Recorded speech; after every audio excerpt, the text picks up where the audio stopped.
I'm good as well.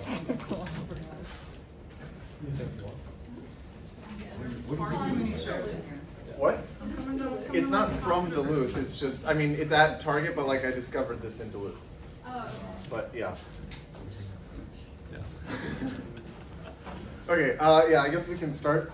So what did we do last time?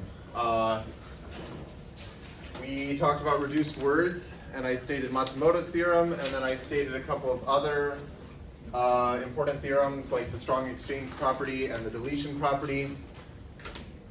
We talked about reflections. So a reflection is just an element that is conjugate to a simple reflection, and then we defined the notion of an inversion, so there's like a left inversion, which is a reflection such that if you multiply it on the left, the length goes down. Similarly, there are right inversions, and then there are left descents and right descents, which are left inversions that are simple reflections, or right inversions that are simple reflections. And then we started talking about posets. So let me talk more about posets. I started drawing a couple of Hasse diagrams, but I think I didn't do too much, so I'll try to get more examples of these. So actually, Elliot has been live teching the lectures, and he's been posting the notes online, which has been great. And so I looked at the notes that he wrote last time, and I noticed that he put like a footnote that he has his own way that he likes to introduce posets, which I thought was good. So I'm going to share Elliot's way of introducing posets. So he says, okay, so this will be Elliot's fruit order.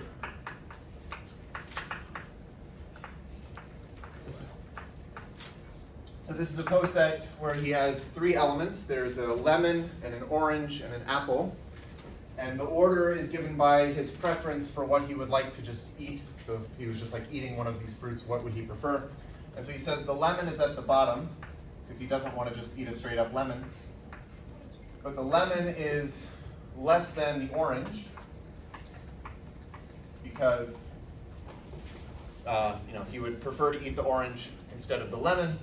And similarly, the lemon is less than the apple. But he says, well, the apple and the orange are incomparable because you can't compare apples and oranges. So I think, yeah, it's a good joke. Okay, so this is an example of a poset. Again, three elements, and there's this simple order relation. Let me define the dual of a poset. So the dual of a poset P, comma, less than or equal to. So normally I'll say, okay, let P be a poset, but in this case I'm going to specify the order relation because I'm going to define another order relation. So the dual of this poset is, I guess there's nothing, the poset with the same underlying set P, but there's the new partial order relation that I'll call less than or equal to prime, and it's defined such that x is less than or equal to y in the original order relation if and only if y is less than or equal to x in this new order relation less than or equal to prime. Okay? So one way you can think of this is you just flip the Hasse diagram upside down. That's basically what you're doing. So another thing that Elliot wrote in the footnote is that, so he says that maybe Colin would like to eat like a straight up lemon. And I think this is referring to like, okay, so over the summer I was at this like research program, and Elliot was there too, and I made hummus, and we had like a bunch of lemons that we used to make the hummus, and there was like a leftover like half of a lemon, and then one day we went to a state park. Oh, that's actually where I got this water bottle. And okay, so we were there, and like we had to pack lunch, and so like I had this like half lemon, and I was like, oh, I just take this, and yeah, so I don't know, when I was a kid, like I would go to a restaurant and you get like a little lemon wedge in your glass of water and I would just like eat it. I feel like this can't be that abnormal. Like, I don't know. It's abnormal not to do it. What? It's abnormal. It's abnormal not to do it. Thank you, Mitchell. Okay, yeah. So anyway, yeah, I was just like eating this lemon. So anyway, okay, so this would be Colin's fruit order.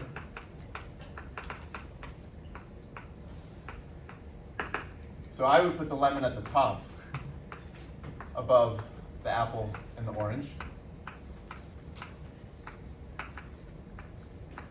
But then again, you can't compare apples and oranges, so they're still incomparable. Okay, so this poset is the dual of this poset. Because it's the same underlying set, I just reverse the order relation. Okay. Let me give one other sort of like real world example of a poset. So you could take like a set of people, and you could say that one person A is less than a person B if A is a descendant of B. So you could take like any set of people. Let me do an example where I'll just take like my immediate family. So there's me. And I have a brother, Jack, and I have a sister named Juliet. And I have my dad, Mark. And then, okay, so, does anyone know my mom's name? Suzanne. Yes, Susan. Or Susan, sorry. Yeah. Thank you, Elliot. Okay, so the Hasse diagram would look like this. What's the relation here? One person is less than another if they're a descendant. So I am a descendant of my parents, and so is my brother, and so is my sister. But my siblings and I are all incomparable to each other because none of us is a descendant of the other, and similarly my dad and my mom are incomparable because neither one is a descendant of the other. Yes? So would that mean I'm a descendant of myself? I'm going to say strictly less than. Oh, well, okay. Okay, good point. Yeah, so A is less than or equal to B if A is a descendant of B or equal to B, I guess. Yeah. Depends on how you define descendant. Okay, anyway, so this is another poset. Maybe I'll give like two mathematical examples of posets instead of this. So, okay, one other thing we could do is we could define an anti-chain. So an anti-chain of size n is a poset of size n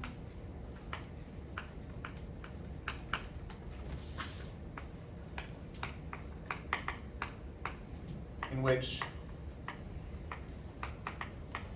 any two elements are incomparable.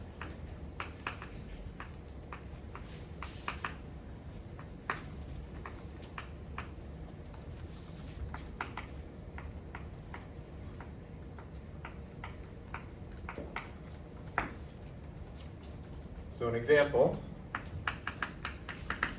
let's say, I don't know, n equals 4. The Hasse diagram would just look something like this. So these are representing 4 different elements, and just none of them are bigger than any of the others. And I might sometimes say, like, oh, here's like a poset sitting inside of another poset, so you can define a notion of a subposet. So one thing I could say is, in this poset here, that I and my brother and my sister form an anti-chain of size 3 inside of this poset, because it's just 3 elements and none of them are comparable to each other. Okay? And then one other mathematical example I'll define is the Boolean lattice. So the nth Boolean lattice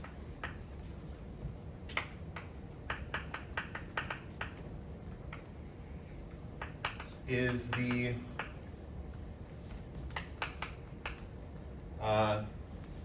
it's the collection of subsets of an n-element set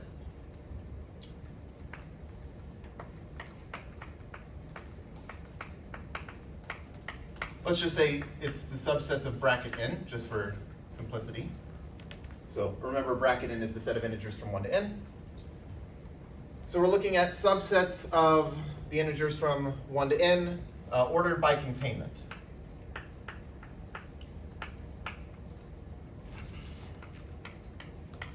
And what this means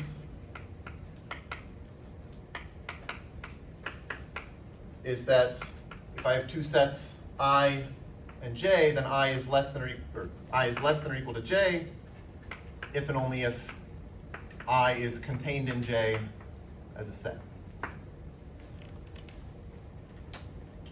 So an example, let's take n equals 3. So there's the empty set, which is at the bottom. The empty set is contained in the singleton set 1. It's also contained in the singleton set 2. It's also contained in the singleton set 3. Okay? And of course, the singleton set 1 is not contained in the singleton set 2 or vice versa, so these are all incomparable here. Then we also have 1, 2, which is bigger than the singleton set 1 and the singleton set 2. And then there's 1, 3, which is above 1 and it's above 3. And then there's 2, 3, which is above 2 and it's above 3. And then finally there's the entire set 1, 2, 3, which is above everything. And so this is the third Boolean lattice. And maybe I should point out that I'm not, I only draw in the Hasse diagram, I only draw the cover relation. So like the singleton set 1 is less than the set 1, 2, 3 because it's contained in it, but I don't draw an edge from here to here because that edge would be implied by this edge and this edge. Okay. I guess one other thing I defined last time, but I didn't really give an example, was an interval. So let me just give a quick example of this. I should have my notes. Hold on.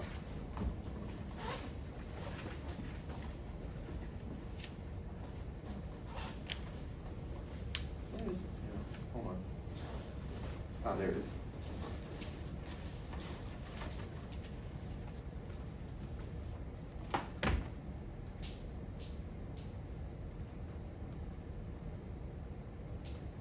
Okay, so here is some poset.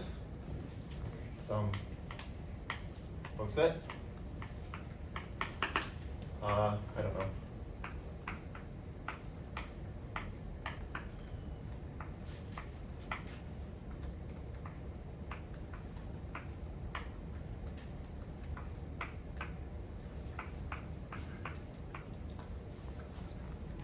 So if I pick out, well, okay, let's add maybe this. If I call this x and I call this y, then the interval between x and y, well, let me do a different color.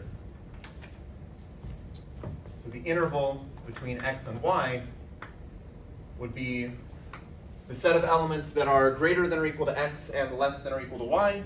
So that would be, well, x and y and all of these things that are between them. Okay?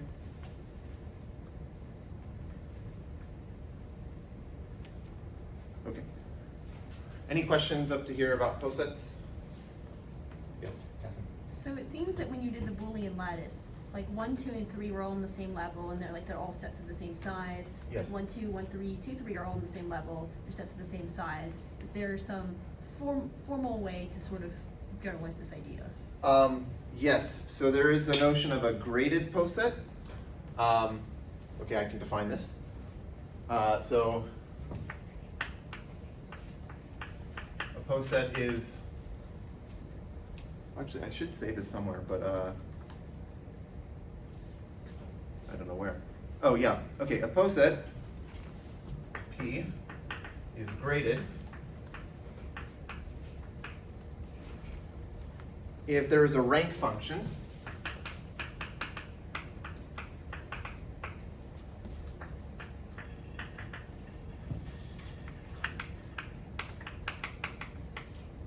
which I'll just call RK.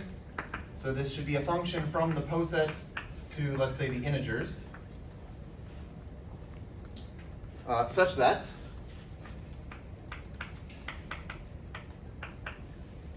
first of all, whenever you go up by a cover relation, the rank should increase by exactly 1. So the rank of y should equal the rank of x plus 1 whenever x is covered by y. Remember, I used the less than with a dot symbol to mean that x is covered by y, which just means that x is less than y and there's nothing between them. Yeah, actually, I think this is basically all we need for the definition of graded. Sometimes there's an assumption that, like, if you have a poset with minimal elements, then maybe you want the minimal elements to have rank 0 or something. But I think this is sufficient. So not every poset is graded. Maybe I can give you an example of one that's not.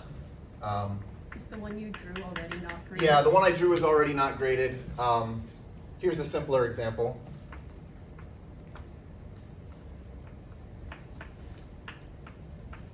This is not graded. And the reason is that if I tried to, well, okay, intuitively it's because you can't like split it up into levels, but formally you would say, okay, suppose there was some rank function, then I would assign some rank to this element here. I don't know, let's say it's 0, it doesn't really matter. And then I would have to assign this the rank 1 because this is a cover relation, and then this would have to be rank 2. But then because of this cover relation, this would be 1, and then this would be 2, and then this would have to be 3, so the rank function would have to assign this element the rank 2 and the rank 3, and that can't happen. So, yeah. Okay? Any other questions? Elliot? Wait. Or maybe to clarify, a lattice is just like a special type of poset. So if anyone's like worried about the terminology. Oh, yes, I guess I didn't say lattice. Right, so we will talk about lattices later, but yeah, I can say for now that a lattice is a special type of poset. Basically, it's a poset such that any two elements have a greatest lower bound and a least upper bound. And yeah, we'll talk about lattices later, especially when we get to the weak order because that's a lattice. Any other questions? Yes? So like if you have like the real line, Yeah. which that's a chain, I mean, Yes. that would be a poset. Yep. You couldn't have a rank function. Right? Oh, so, okay. That's a good, yeah, I think, I would think that, at least under this definition, I don't know if I would say that the real line is graded because you don't have cover relations, although maybe that would mean that technically, okay, I think for kind of a dumb reason, maybe it would be graded because you don't have cover relations, and so you could just define the rank function to set everything to 0, but I think that's not really what this is trying to encode. But this is a good point, that like, not all posets, I mean, you can have posets where there are elements that aren't determined by cover relations. So you can have like the real line, for example. And the point is that like you can have two real numbers where x is less than y, but you can't say that there's nothing between them because there's always going to be a real number between them. Oh, Colin, you have a question. Oh, yes. Just to clarify, with the example of what is a not a graded function, if you add an extra vertice on the right, would that make it a graded function? Oh, yes. Okay. So if I added like this, Yeah, that would make it a graded. then that would make it a graded poset, yes, because then I would say that these have rank 1, these have rank 2, and then that would have rank 3, right? And do all graded posets end in a single pair? So are you asking if all graded posets will have a unique like maximal element? Maximum and min, right? So this will not be true. Actually, one example, yeah, would be this. So this would be graded because you could say this has rank 0 and these have rank 1, for example. Okay, fine.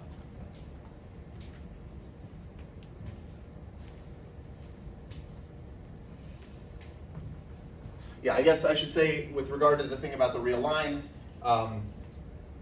pretty much all of the posets that we consider will be what are called locally finite, and this just means that any interval, as I defined here, is actually a finite set.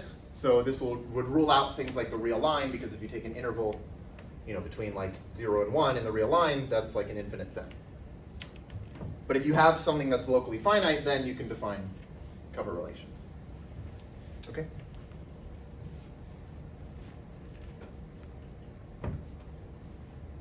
Okay. So I think now we can go on to chapter 2, which is about the Bruhat order.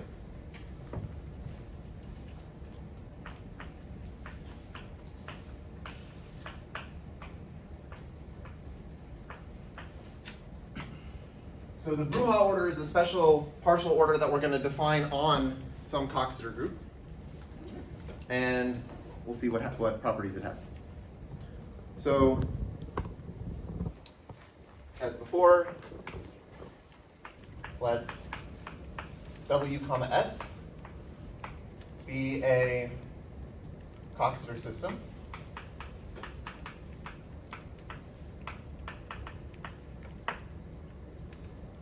And I'll let T be the set of reflections. So again, this is the set of elements of the form WS, W inverse, such that S is a simple reflection and W is in the group.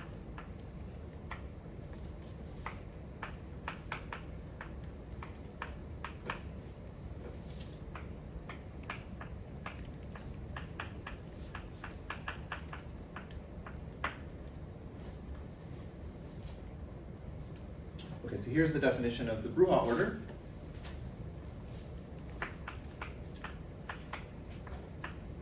Sometimes this is called the strong Bruhat order, and then there's another partial order we'll consider called the weak order, which is sometimes called the weak Bruhat order. But just to distinguish these, I'm going to call this the Bruhat order, and then the other one will just be the weak order. Okay, so the Bruhat order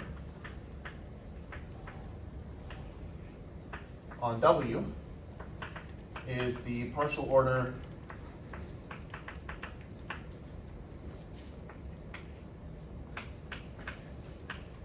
which I'll just denote by less than or equal to, in which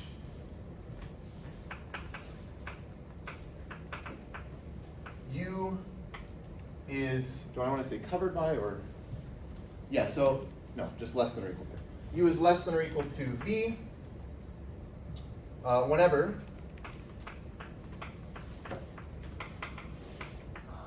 there exists reflections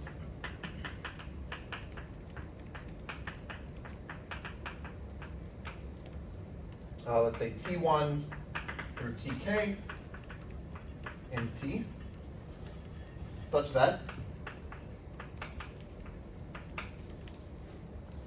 V can be written as U times T1 dot dot dot Tk, and we want to say that the length basically increases every time that we multiply by one of these reflections. The length of U T1 dot dot dot T I minus 1 is less than the length of U T1 dot dot dot Ti for all 1 less than or equal to I and less than or equal to K.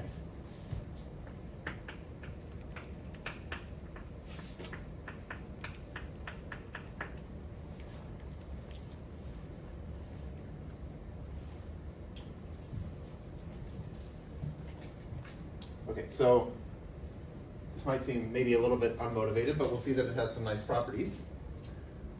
And yeah, maybe I'll just start by drawing a picture of the Bruhat order on some finite dihedral group. Here's an example.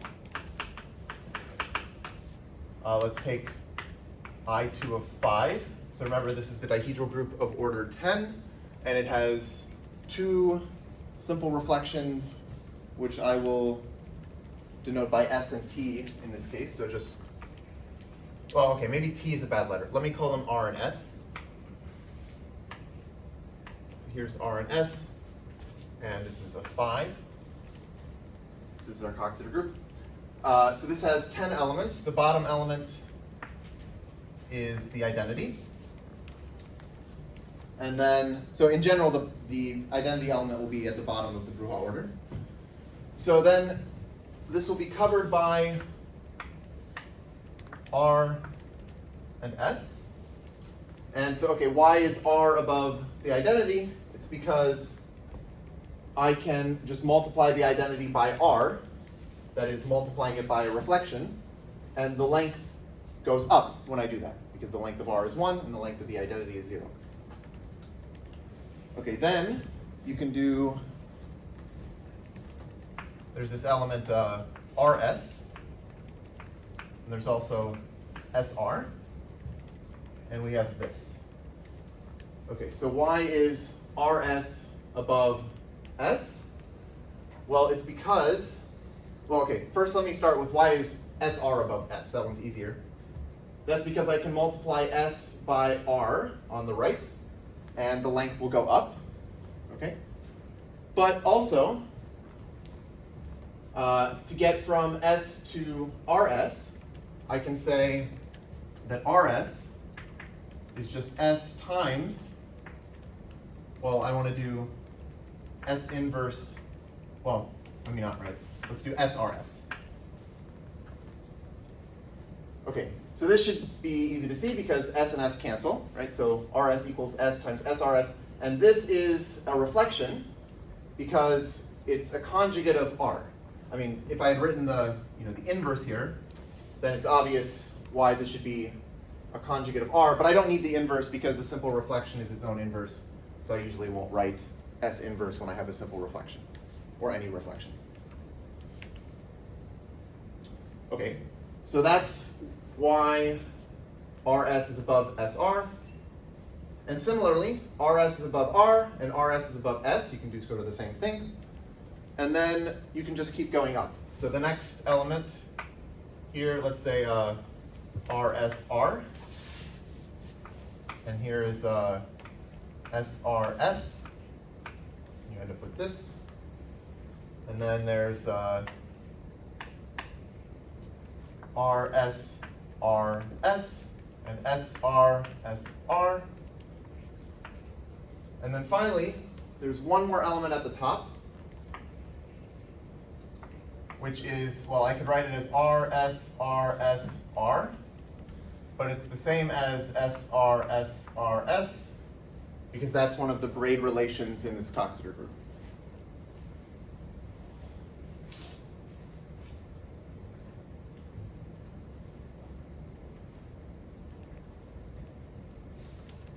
Any questions about what I did here?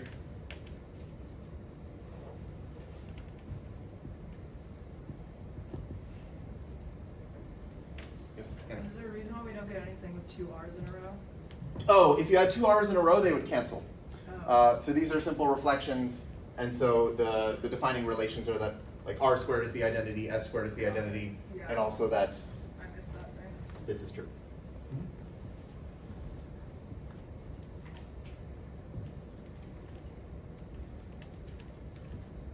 So I'll make one remark. This isn't really related to what we're talking about, but I think it's something good to know. Which is that Bruhat order on the symmetric group Sn corresponds to containment of Schubert varieties.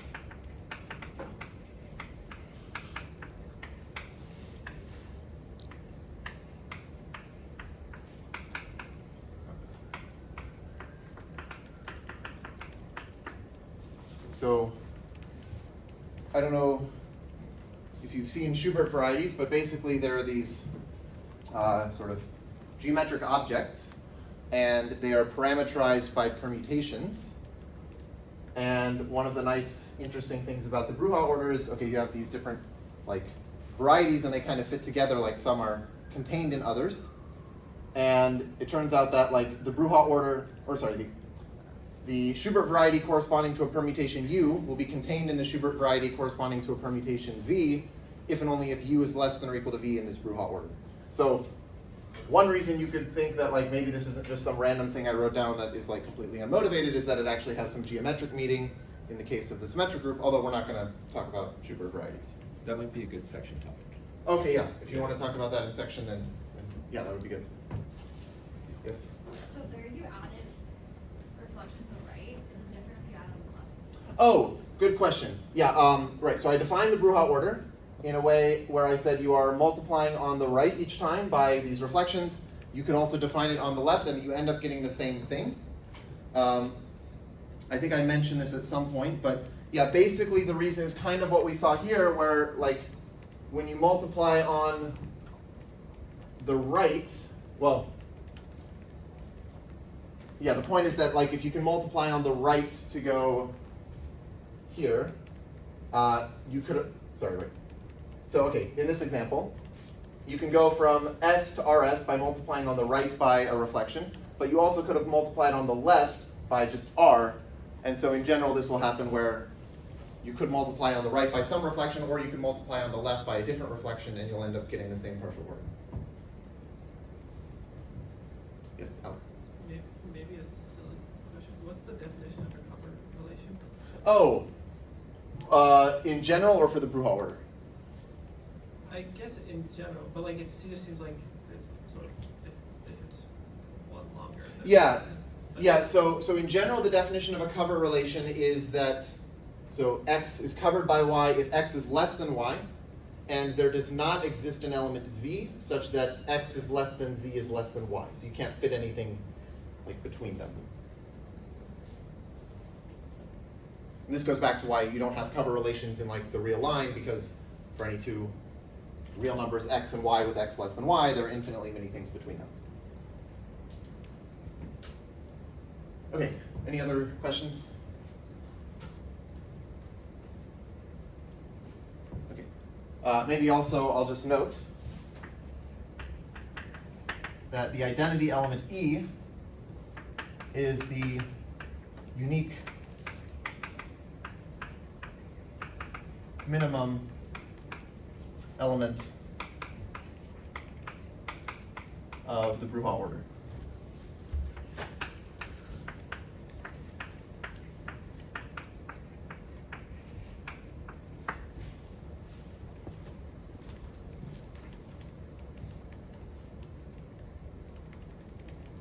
So, okay, one way you can see this is like E will be less than or equal to anything, because you can get from E to any other element by just multiplying repeatedly by reflections. And you can do this so that the length actually increases at each step. And in fact, you can multiply by simple reflections in that case.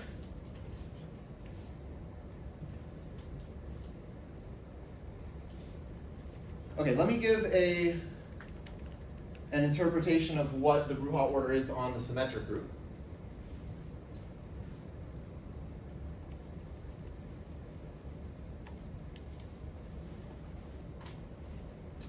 Because there's like a combinatorial way of thinking of this. Okay, so for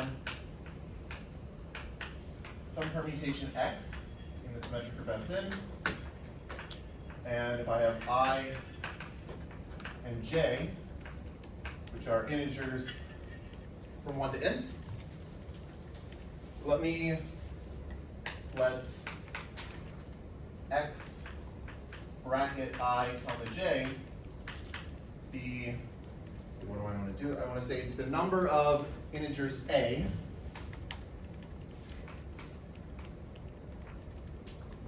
in bracket I. I'll draw a picture of this so that maybe it's a little bit clearer, such that x of a is greater than or equal to j. Okay. So really what this is saying is it's the number of indices between 1 and I such that the number in that position in your permutation is greater than or equal to j. I like to think of permutation sort of visually. So let me look at what I'll call the plot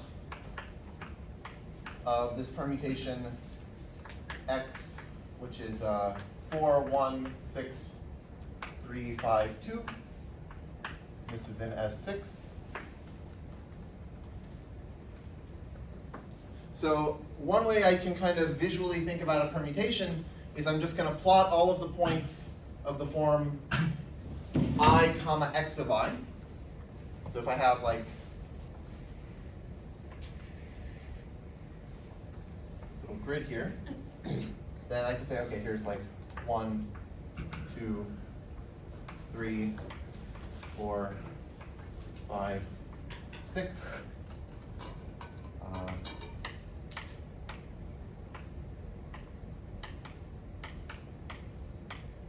1, 2, 3, 4, 5, 6.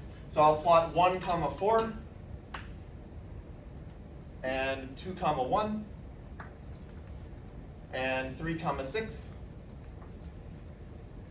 and 4 comma 3 and 5 comma 5 and 6 comma 2. So this is like my way that I like to think about a permutation visually. And if I wanted to know, okay, what is x, or maybe I'll use another color. If I want to say, okay, what is x bracket 5 comma 3? So I'm looking at the number of indices that are at most 5, such that the value in that position is at least 3. So I can visually think of this as saying, I'm going to draw this little sort of quadrant here. So this is like going up to 5 in this direction, and going at least 3 in this direction. And there are 4 points in this box.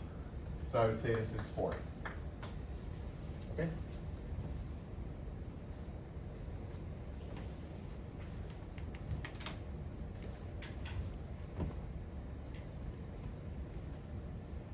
Okay, so here is the theorem that characterizes Bruhat order on the symmetric group.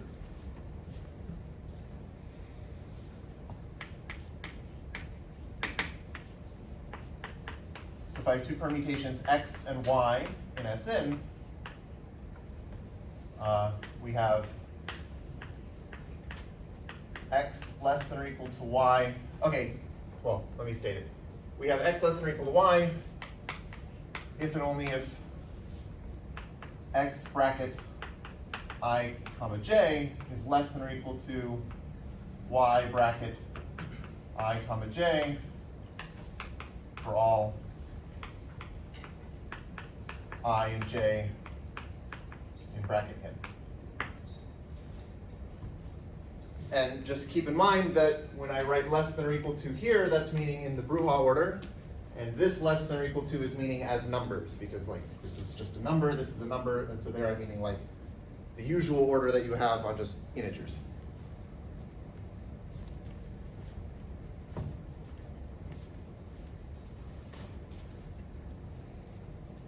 Okay, so I'm going to prove one direction of this and not the other one.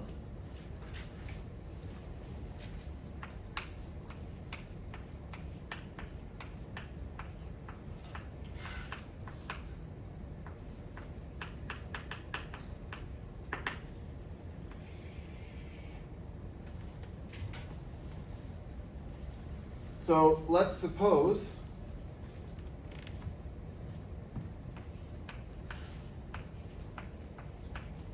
that y is x times a reflection t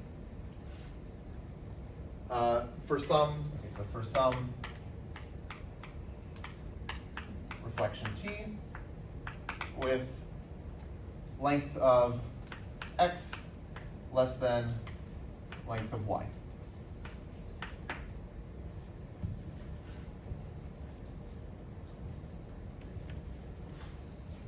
So, okay, what is a reflection in the symmetric group? Well, it's just a transposition. So let's let T be, say, A, B, so the transposition that swaps A and B. And I'll just assume where A is less than B, just without loss of generality.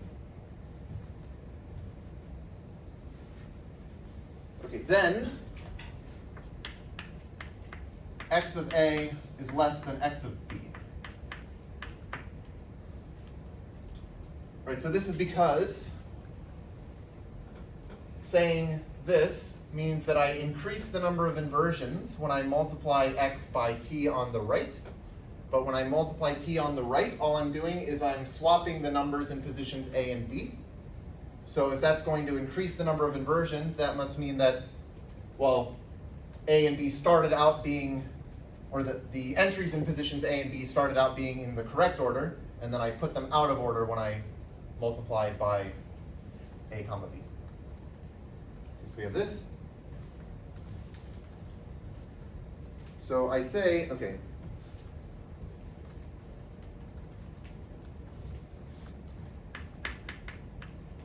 easy to see. So again, I wrote these notes in March.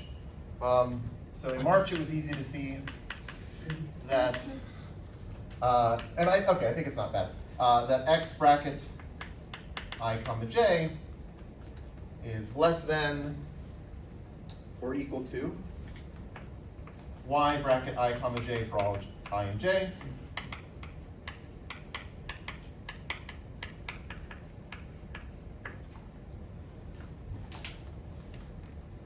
Right, so the point is that you kind of take this picture and you said, well, I had some permutation where I had two numbers that were like in the correct order. So the smaller one was to the left of the bigger one. And I swapped them. And it's not hard to see that like for any yellow box that I draw, this can only increase the number of points in that box. Right? Okay, so this means, in this case, that like this inequality holds whenever basically I go up by one reflection, but the definition of the Bruhat order is just if you can do this with some sequence of reflections. So if I did a sequence of reflections and at each step, this, the number of points in that box is just increasing, then it's just gonna be bigger in the end. So thus, this is true whenever x is less than or equal to y. And by this I mean, even if you had to get from x to y by multiplying by several reflections, you'd still get this. Does that make sense?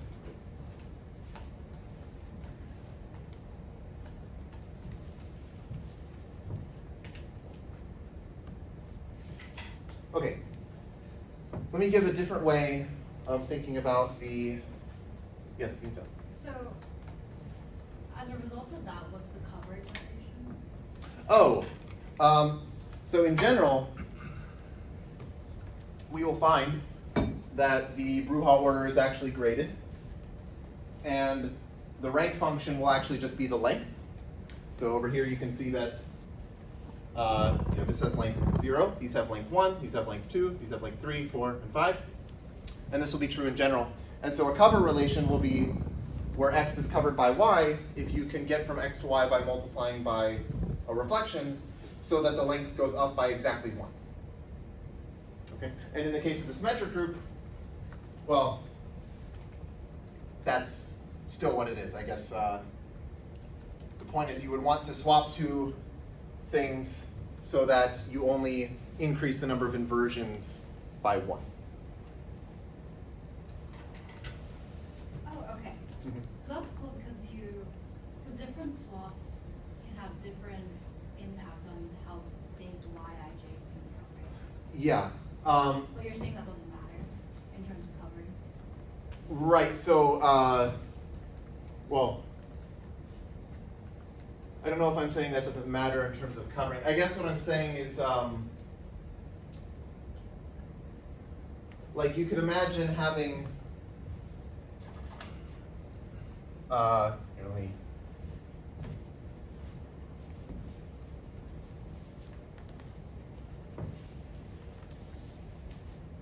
So like in S3, you could imagine taking just the identity permutation.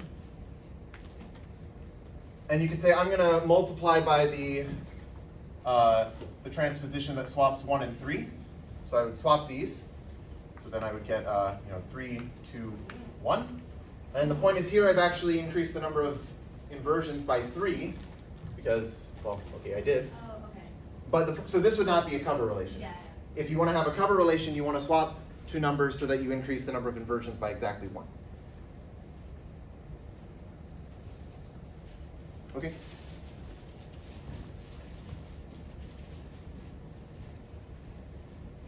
Okay, so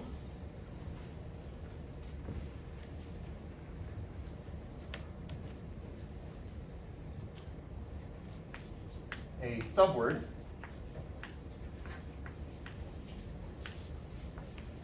of a word S1 through SK is a word of the form SI1 ... SIM, where 1 is less than or equal to I1, it's less than less than IM, it's less than or equal to K. Okay, this is not a very complicated definition. All I'm saying is I have some word, and I'm just going to pick out some of the letters, not necessarily in consecutive positions, just go through and pick out some of the letters and form a new word from that. So that's a subword.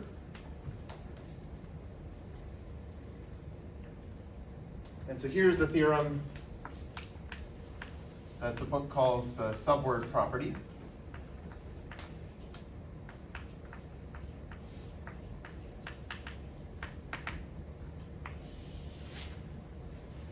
And it says, okay, so we have our Coxeter group W. So for U and V and W, the following are equivalent. The first one is that U is less than or equal to V in the Bruhat order. The second one is that every reduced word for V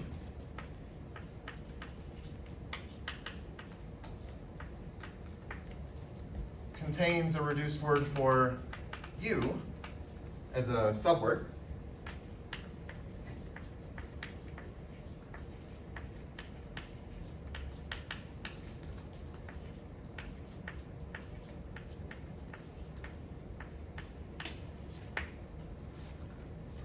And then the third is that some reduced word for V contains a reduced word for U as a subword. Okay, it's exactly the same sentence except with the word every replaced by some.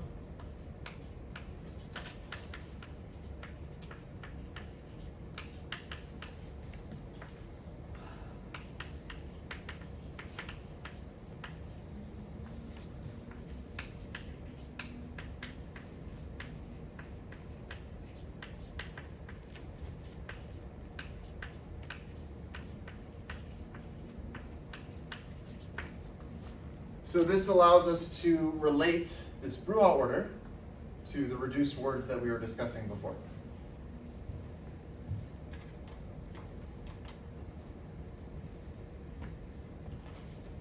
Okay. It appears as though I did not want to prove this back in March, and so we're not going to prove this, but it's in the book. So yeah, you can look there. I think I vastly overestimated the amount of time that it would take me to get through this material, because we're going pretty quick, but I will at some point maybe slow down and just talk about other things that are not in the book. And then if you're reading along in the book, this will give you time to read those things. Yes, Catherine? Can you draw a picture of what the Bruhat order on S3 looks like? Yes, okay, so I can draw a picture. It's not going to be so surprising because S3 is the dihedral group of order 6, or in other words, I2 of 3. So it'll look like that, except height 3.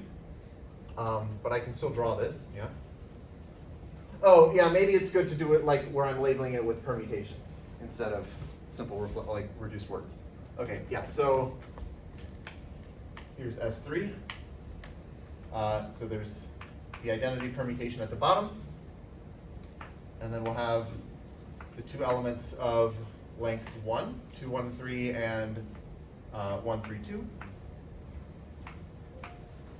And then we'll have the two elements of rank, or rank or length 2, which are 2, 3, 1, and 3, 1, 2. It looks like that. And then there's 3, 2, 1 at the top.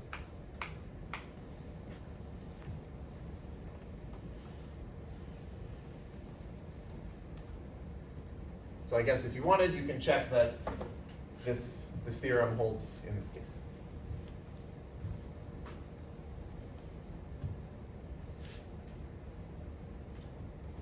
Yes, Catherine? What do the anti-chains in this poset look like? What are the anti-chains in this poset? It would just be 2, 1, 3, and 1, 3, 2. Yeah. Well, in And this then the one poset, or in the Bruhat order in general? Either. I don't know in general. I mean, yeah, I feel like that is, yeah, I feel like I shouldn't know that in general. Yeah, in here, okay, like here's an anti-chain of size 2. Yes? Do you have a Oh, question? sorry, no. Oh, okay. I think in general, we have the like Sn under the strong group hot order has this burner property. So Oh, like you just okay. take the stuff of largest rank, or sorry, take the stuff all of the same rank in the rank with the largest size. Okay, so I think, right, I guess, yeah, so what you're saying is that if I want a maximum size anti-chain, I should go like halfway up in the Bruja order and take those elements on that rank? Yeah. Okay, yeah. Those aren't all the anti-chains. Right, I mean, yeah, those Yeah. those aren't all the anti-chains, but that is saying something at least about the anti-chains, which is that like they all have size at most that. Yes, you can say. So when you say a reduced word u as a subword, Yeah. there's many ways to reduce a u, right? Right, there are many reduced words for U, there are many reduced words for V. But I'm just saying that you can find, okay, so as an example, over here, I can find, well maybe this isn't so interesting, but like I could find SR sitting inside of this one, which is a reduced word for SR. So like this element is sitting below that one. Yeah, so you, just to clarify, you mean that for every word v, there is some reduced word u that's contained, not all. Right, yeah, oh yes, right. That's correct, yeah. So this is saying that you give me any reduced word for V, and I can find some reduced word for U inside of it, but not necessarily all of the reduced words for U, right? And then this would say, I mean, this is a weaker condition, but they're equivalent. And this is that you can find some reduced word for V that contains some reduced word for U as a subword. Can I ask a question? Yes, Mitchell.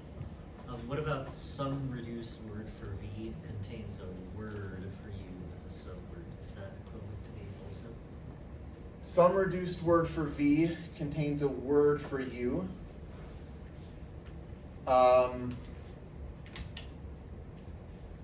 It's fine. Is what? It's fine if you don't know. I would like to say yes, but I don't want to say anything that's false. Okay. Okay. I don't think this is true. You think this is why? Okay, so this is like stupid. But let's say U and V are both the identity, and so all the reduced words for V are just like identity. But like there exists a word for U, namely S1 times S1, that is not in the string. Right, but I think Mitchell is asking if you can find if you can find some word for U inside of a reduced word for V, does that imply that you can find a reduced word for U inside of a reduced word for V? Right? Yeah. And I guess this is not obvious, right? Okay.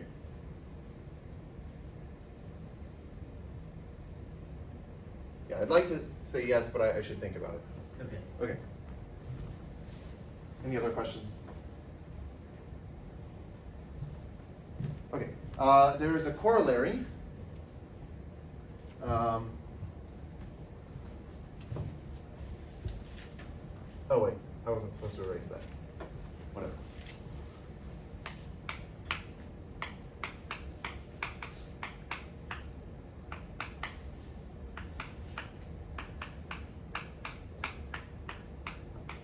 Okay. Corollary of this subword property is that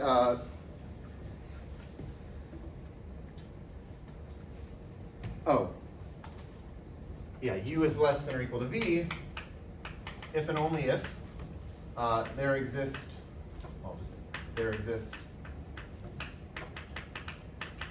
reflections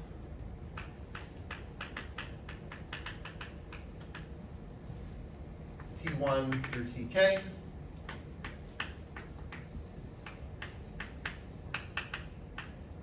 such that V is Tk dot dot dot T1 U and length of Ti dot dot dot T1 U is greater than length of Ti minus 1 dot dot dot T1 U for all I between 1 and k.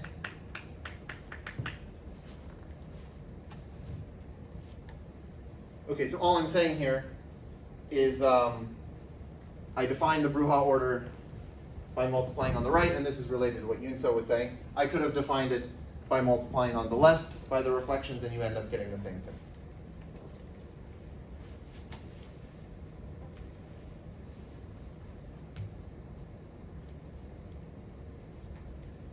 And okay, so I guess the reason here is that when you reinterpret the Bruhat order in terms of these equivalent conditions, this is impartial to whether I multiplied by on the left or the right.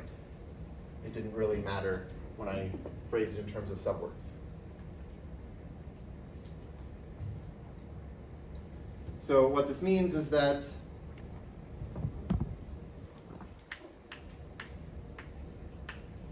the map setting an element to its inverse is what's called an automorphism of the Bruhat order. So I'll say what that means. So the map W goes to W inverse is an automorphism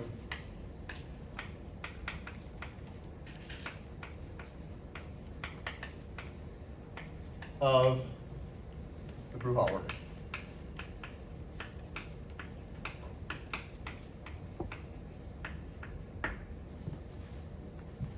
And so here the word automorphism is used in the same way that it's used for like other structures in math. It's just, well, I should say an isomorphism between two posets. It's just a bijection from one to the other that preserves the order relation. So saying like x is less than or equal to y if and only if the image of x is less than or equal to the image of y in the other poset. And then an automorphism is just an isomorphism from a poset to itself. And so actually you can see what this automorphism is doing in this case. It's just going, so if I take the inverse of SRSR, that just reverses the word, so I get RSRS. The inverse of SRS is RSR. So really this automorphism is like reflecting the poset that way. And you can see that that doesn't, I mean, that's like a symmetry of this poset.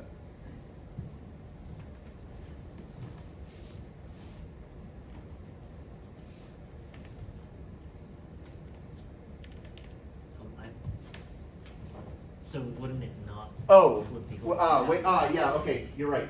What I said is wrong. Hold on. It does map this to this, right? So RSR, oh, yes, it's not flipping it. Because I didn't, yeah, it's actually fixing some of the things, sorry. The automorphism would actually flip these, it would flip these, and it would keep this the same, it would keep this the same, and keep this the same, and keep this the same. But that's still, okay, that's a weirder looking automorphism, but it is still an automorphism. Yes, thank you, Mitchell.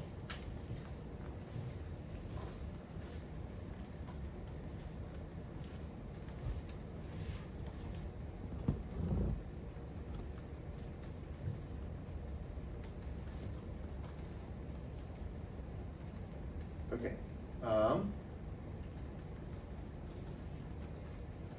So here's another corollary. Where am I? So if I take the interval between the identity element and some element W, and this is the interval inside of the Bruhat order, the size of this is at most 2 to the length of W. And this is because of the subword property, because I can write down some reduced word for W, which which has length L of W. And then the number of ways that I can pick out a subword is 2 to the L of W. And so that's an upper bound for the number of elements that could be less than or equal to W in the Bruhat order. I mean, obviously it's not always going to be exactly equal to 2 to the L of W because some of these subwords could give you the same element, but it's an upper bound. And it's tight because of the Boolean lattice? Yes, so it is tight because of the Boolean lattice, because that is the Bruhat order of the Coxeter group where there are like no edges in the Coxeter graph. Right.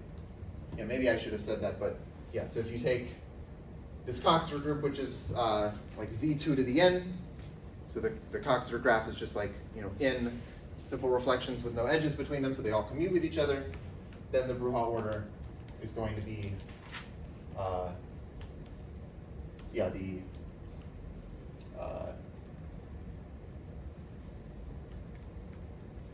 the Boolean lattice, yeah.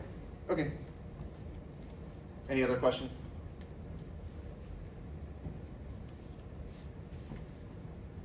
Okay, so here's another theorem. Can you actually explain the indifference to multiplying the right and the left again?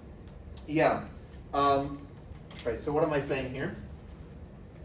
If I define, let's say I take this definition to be like the Bruhat order, and then this is like the weird Bruhat order. I define it by left multiplication. Then you could prove this theorem saying, or actually maybe here's a, So like that less than or equal to that you wrote down is the less than or equal to given by the Bruhat order defined that way, right? yes. So one way you can think of this is actually to think in terms of this statement. So this statement that W maps to W inverse is an automorphism, this is apparent from this theorem because if some reduced word for V contains a reduced word for U as a subword, then I can take V inverse, and the reduced words will be the reverses of the reduced words for V, and that will contain a reduced word for U inverse as a subword, because those are just reverses. And so that means that U is less than or equal to V, according to this theorem, U is less than or equal to V if and only if U inverse is less than or equal to V inverse. So that tells you that the map sending an element to its inverse is an automorphism. But then, if you define Bruhat order in terms of multiplying on the right, but then you like take the inverse of everything, then you end up multiplying on the left.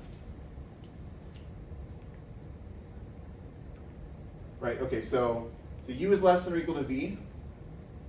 If you can find these reflections so that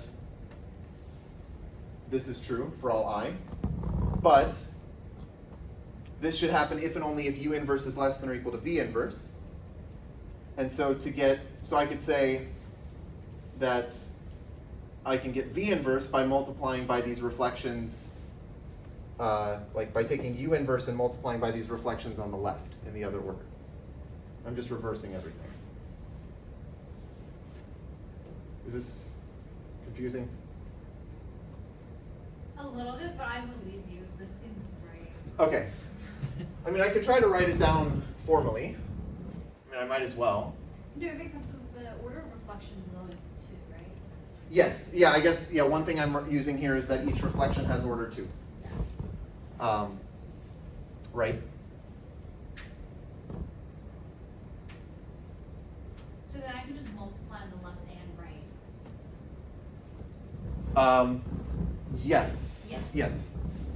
Yeah. With the same element, then on the right is going to cancel and then the left is going to Mhm. Okay. Yeah, so the Bruhat order is kind of indifferent to left or right multiplication by these reflections.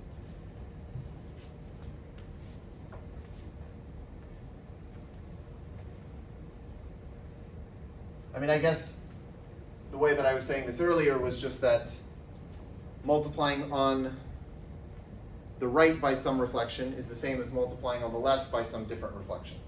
And so if you can multiply by some reflection on the right and have the length go up, you could just multiply by that other reflection on the left and the length would go up. Okay. Okay. How much time do I have? 10 minutes. So, here's a theorem called the chain property, and this is basically what I was saying before about the Bruhat order being graded.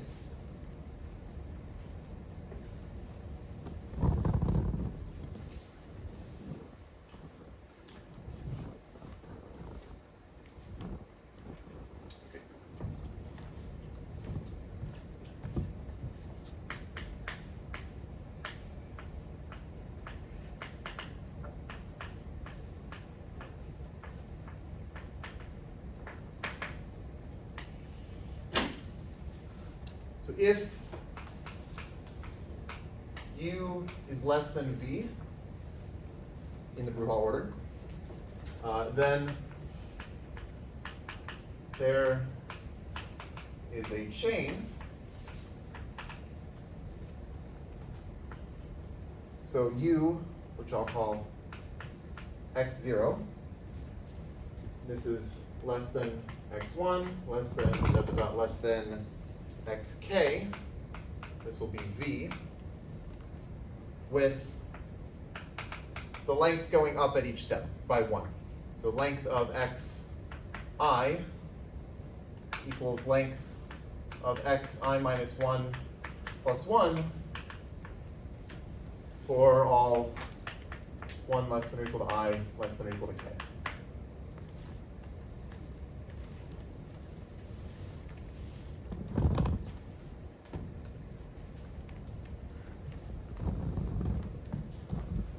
And I think I'm not proving this either. But, so okay, what is this? What's one way we can think of this? So, U is covered by V if and only if the length of V is just the length of U plus 1, and you can get from U to V by multiplying by some reflection.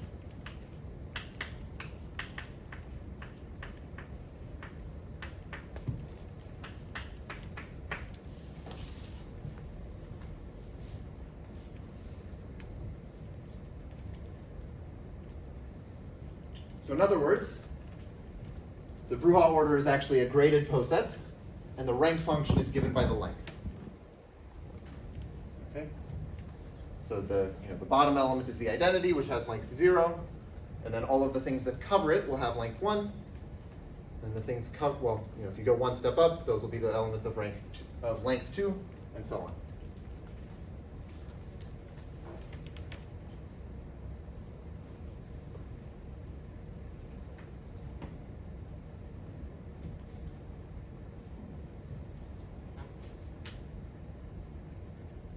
I don't know if I want to start the next thing yet. Are there any other random things that I should say?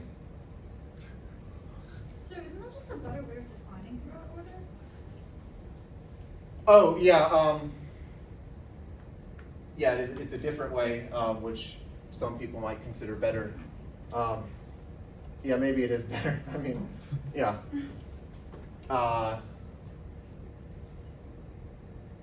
Yeah, I actually kind of like this better, to be honest.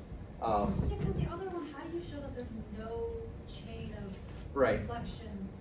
I mean, okay, I guess like philosophically there are like two equivalent ways of thinking about the Bruhat order, and you start with one and you should show that the other one is equivalent.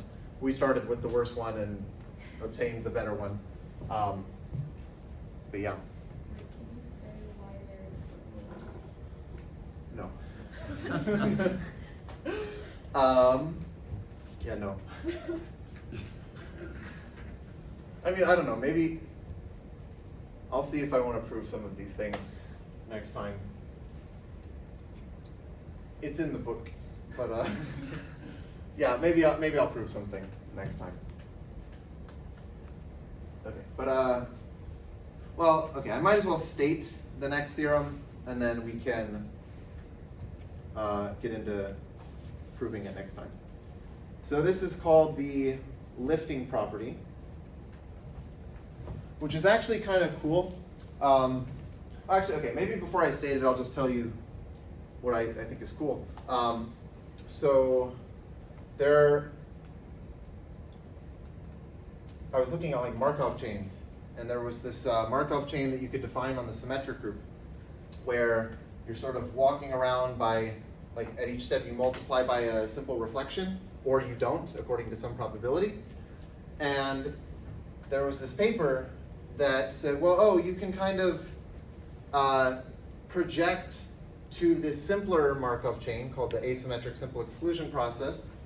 And I mean, there's a lot of analysis in this paper, but I noticed that like one of the key properties that they were using is that you have this other partial order that they were defining. And they said, oh, we're going to define a partial order on the symmetric group by saying you define this thing where you look at the number of indices up to I, such that the value is at least j, and you have this partial order where like x bracket I comma j is less than or equal to y bracket I comma j. And I was like, dude, you're defining the Bruja order.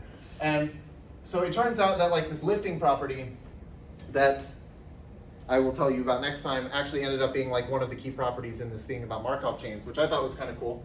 They didn't call it the Bruja order, and I mean, I think you could actually do a lot of the stuff that they were saying for like any Coxeter group, but the analysis gets kind of hairy and maybe impossible. But yeah, anyway, we'll talk about the lifting property next time. So I think that's all for today.